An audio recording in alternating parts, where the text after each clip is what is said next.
जवळपास पुण्याच्या भागामध्ये 70 पब्सवर कारवाई केलेली आहे, ज्यांनी लायसन्सच्या अटी शर्ती त्या ठिकाणी काही ना काही प्रमाणात अटी शर्तींचं उल्लंघन केलं आहे।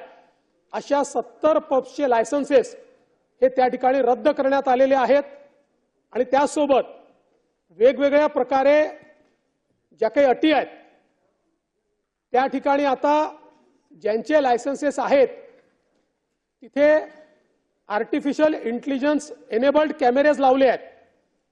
त्याची सुरुवात झालेली आहे, बऱ्याच ठिकाणी आता लागले आहेत।